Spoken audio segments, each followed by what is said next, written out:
देखिए, ये बात मैंने पहले भी कही कि मेरे को प्रदेश अध्यक्ष कांग्रेस पार्टी का होने के नाते मेरा आने वाले चुनाव में उस संदर्भ में हर क्षेत्र में जाना, हर वोटर्स को अपनी बात बतानी, ये बहुत इम्पोर्टेंट है।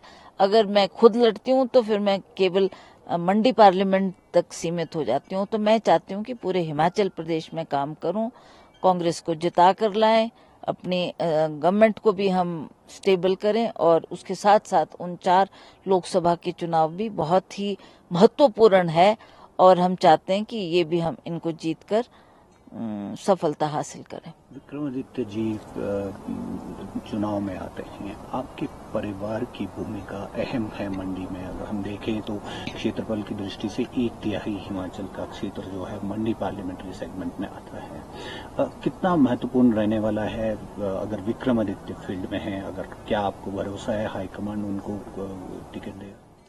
देखिए, इस बात की बड़ी विस्तार से हमने मीटिंग की है, जिसमें हमारे सीनियर लीडर्स जैसे ठाकुर कौल सिंह जी, ठाकुर रामलाल जी, धनीराम शांडिल जी, मुख्यमंत्री, उप मुख्यमंत्री, हमारे प्रभारी और जनरल सेक्रेटरी AICC वेणुगोपाल जी, सभी थे। इस पे बहुत चर्चा हुई। मैं भी वहाँ थी, विक्रमादित्य भी वहाँ था। तो हमारे को पूछा गया कि आप क्या चाहते हो। मैंने कहा जी, जैसा आप बोलेंगे हम तो आपके हुक्म का तामील करेंगे और हमें उम्मीद है कि हम इस सीट को अवश्य जीतेंगे, क्योंकि पहले भी जब उपचुनाव हुआ तब भी हमने ये सीट विपरीत परिस्थितियों में जीतकर हासिल की। तो अब तो मुझे लगता है कि आने वाला समय है वो ठीक है, इसमें मेहनत करने की हमारे को आवश्यकता है। जहाँ तक विक्रमादित्य की बात है, ये सभी का सुझाव था कि वो एक यंग फेस है, अपकमिंग लीडर है और उसके साथ साथ ही यूथ का प्रेसिडेंट रहा हिमाचल प्रदेश का। तो सारे यूथ में उसकी अच्छी बैठ है, सभी से अट्रैक्शन उसके प्रति है सभी यूथ की, और वो उसको देखते हैं कि भाई हमारा यूथ का लीडर हिमाचल प्रदेश के लिए क्या करेगा। तो उस संदर्भ में अब लगता है कि हाईकमांड ने भी ये इस बात को एक्सेप्ट किया कि सीनियर लीडर्स ने जो कहा, और वो शीघ्र ही इस बात का फैसला करेंगे कि किसको उन्होंने टिकट देना। नहीं, अच्छी चर्चा हुई। सभी वरिष्ठ नेता, हिमाचल के मुख्यमंत्री जी, हिमाचल की पार्टी की अध्यक्षा कांग्रेस पार्टी की, हमारे सभी जो वरिष्ठ नेता हैं प्रदेश के, जो कोऑर्डिनेशन कमेटी के सदस्य हैं, और हमारे इंचार्ज राजीव शुक्ला जी के साथ ये बैठक हुई। और उसमें KC वेणुगोपाल जी जो हमारे ऑर्गेनाइजिंग सेक्रेटरी हैं, और श्रीमती प्रियंका गांधी वाड्रा जी जो हमारी महासचिव है, वो भी विशेष रूप से इस बैठक में रही। सकारात्मक चर्चा हुई और प्रदेश को कैसे हमने चुनावी मोड में उतारना है और कैसे फतेह हासिल करनी है, इसके ऊपर बड़े गंभीरता के साथ चर्चा हुई है। और ये कंसेंसस बना है कि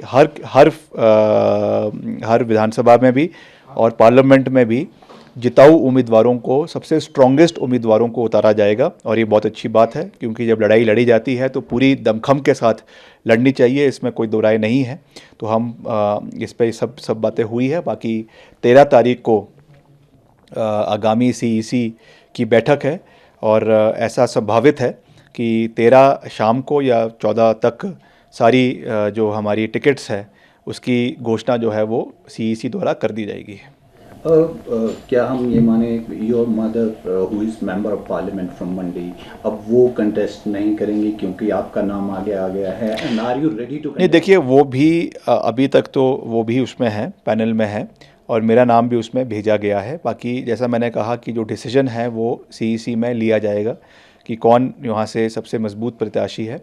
और प्रतिभा सिंह जी ने बहुत लंबे समय तक यहाँ पे सेवा करी भी है, और आपदा के समय में भी उन्होंने पूरी मेहनत के साथ इस इलाके का दौरा भी किया और अपने सांसद निधि से हर तरीके का सहयोग क्षेत्र के लोगों को दिया, इसमें कोई दो राय नहीं है।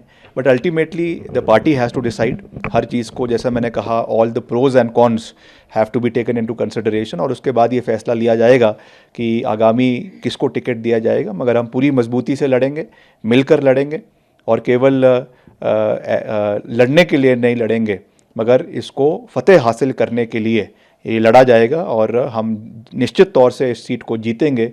ये बात मैं केवल दावे के लिए नहीं कर रहा हूँ, because I understand the ground reality. हम पिछले 1 साल से लगातार लोगों के बीच में हैं, संसदीय क्षेत्र के लोगों के दौरा कर रहे हैं, इसलिए हम लोगों की नब्ज़ को जानते भी हैं, समझते भी हैं, और हमें पूरा विश्वास है कि हम फतेह हासिल करेंगे और कांग्रेस पार्टी जीतेगी।